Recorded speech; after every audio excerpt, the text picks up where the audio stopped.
Hello guys. A year ago I've noticed an overgrown road in the middle of the forested area in Sussex County in New Jersey. It's an old paved road that I'm walking right now seems to be out of use for a long time.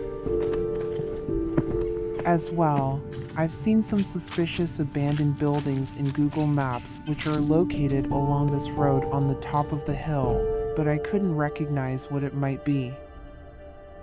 My only guess is that is a forgotten hunter camp. As usual, I couldn't resist my curiosity and have to go to see it in person in this beautiful day.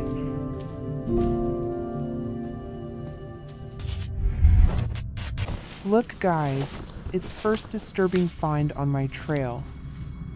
Something like a voodoo doll made from feathers and corn leaves. Anyway, I like it. An unknown traveler added some creepy mystery to this peaceful forest, although it may be a sign to keep off these places.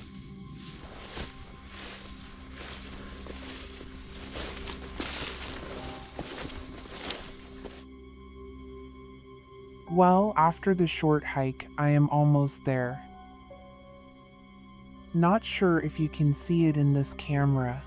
My binocular can record video, and I'm gonna try to show you the closest roof.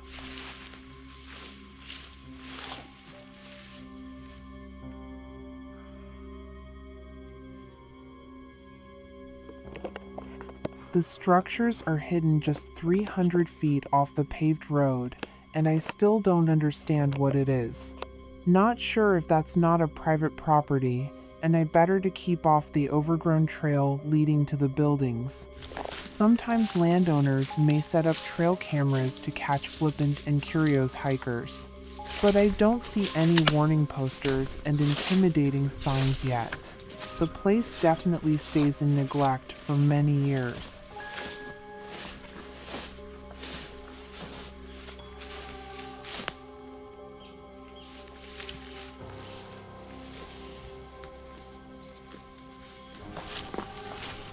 Well, this is obviously not remains of a hunting cabins, but an old wooden barn.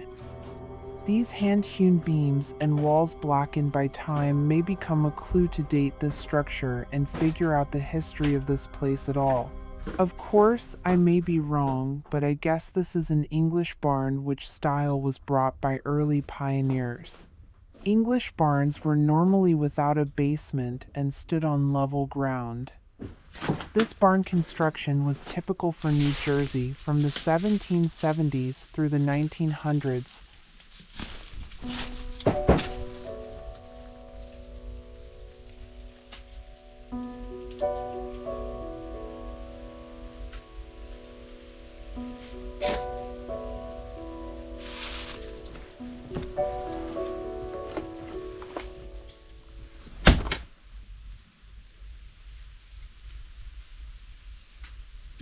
This addition to the barn evidently was a house for seasonal workers.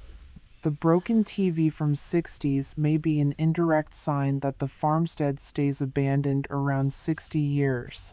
So, since there are ruins of barn and summer house, the big roof on the map is expected to be the main house. Not sure if it still stands, and I'll be able to explore it safely.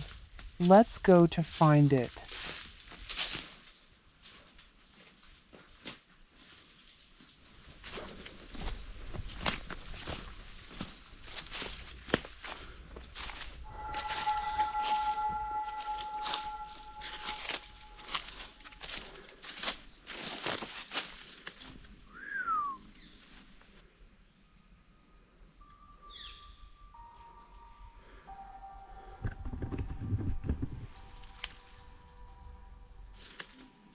Looks cool, guys. Looks really cool.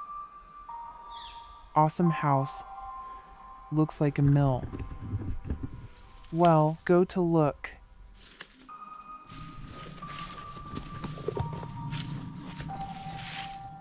Take a look, guys, at this water chute made of rocks.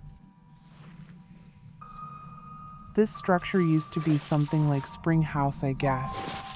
A bit looking ahead, I want to tell you what I figured out about this gorgeous farmstead.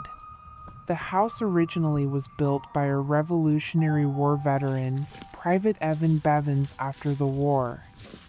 This tiny note in history of Sussex and Warren counties was the starting point in my investigation. Unfortunately, the inexorable current of time swept away all details of Evan's life, but I'll tell everything I managed to learn. Evan Bevans was born in Wales. He was 15 when he joined the War of Independence, but was only allowed to be a drummer boy until he was old enough to fight at 16. He removed from Morris County to Sandyston soon after the Revolutionary War and built this house, which was home for at least 3 generations of the Bevans family.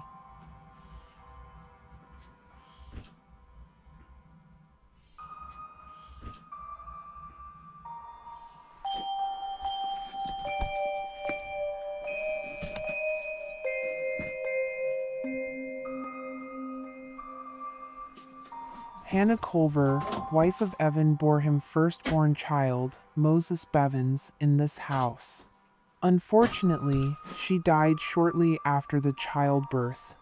Moses Bevans moved to Canada after his age of majority. Also, he was author of the informative manuscripts known as Travels of Moses Bevans. When Evan was 29, he married a second time. His fiancée was Catherine Carmer, a farmer daughter. The couple was married in Orange County, New York, at a Dutch Reformed church by Reverend Van Bunshooten.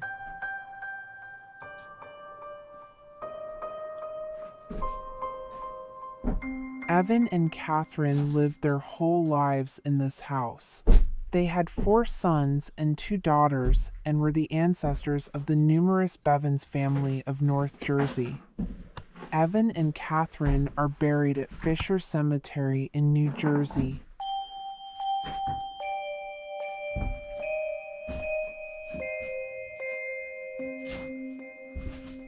Some of their children played prominent roles in county's public life. For instance, James Carmer Bevans. James was engaged in the mercantile business with his farming till the Civil War, when he closed out the business and confined himself to farming. He was appointed as first postmaster of the town in 1829 and served in this position till 1851. The post office and entire community acquired their names from him.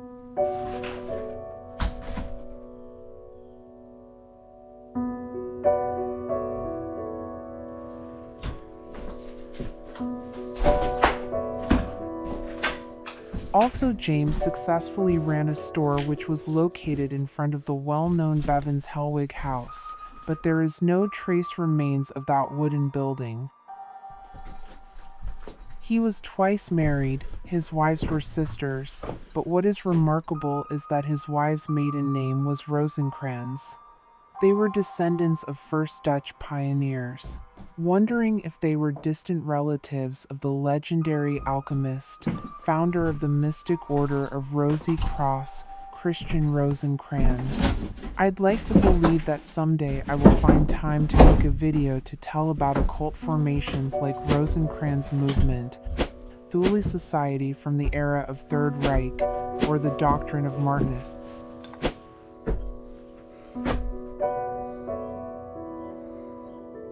However, I have moved away from the topic of today's exploration. After Evan's death, this farmstead passed to his son John Bevans. Like his father, he was a well-respected farmer in the township. 2 his brothers, James and Sidney, successfully ran farming business on adjoining lands. Those lands were prudently purchased by their father Evan to help his sons start own families and businesses. John's farm business was pretty profitable as far as I can judge based on the terse census records. He could afford to employ seasonal workers, and at least one of them lived on the farm permanently for many years.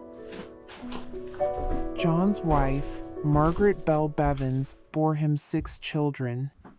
John and Margaret lived whole their lives in this house and died in the same year. According to last John's will, one of their sons, Dayton Bevans, inherited this farmstead.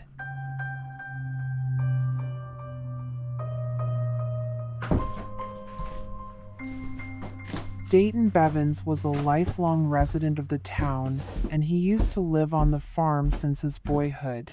He married in 1866 a local lady, Elizabeth Schooley, and the couple had 2 children, Floyd and Estella. Estella left parents' house after her marriage. Floyd at one time worked as a hotel keeper, and it's hard to say what exactly was going on in this farm at the turn of the centuries. All I know for sure that Dayton and Elizabeth used to live an isolated life according to the census records.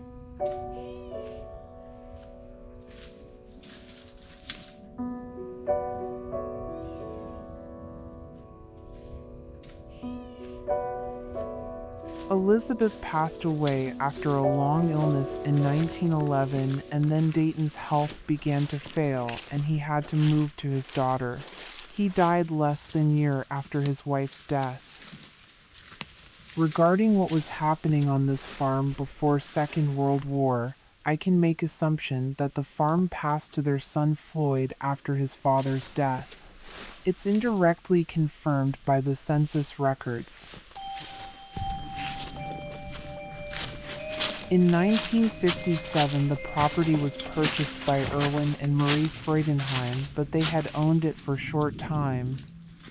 In 1961, they forced sell it like hundreds farm families in the township to make a way for the Tox Island Dam, a never implemented government project. Well guys, the very productive hike is almost finished. That why hunt for abandoned houses so attracts me. You never know where the spirit of discovery will take you, what you will find in the end of trail. The house really was quite nice back in its day. Very beautiful. I liked it, but its time has already passed. Nothing you can do about it. Alright friends, bye. See you in the next video. It'll be coming soon.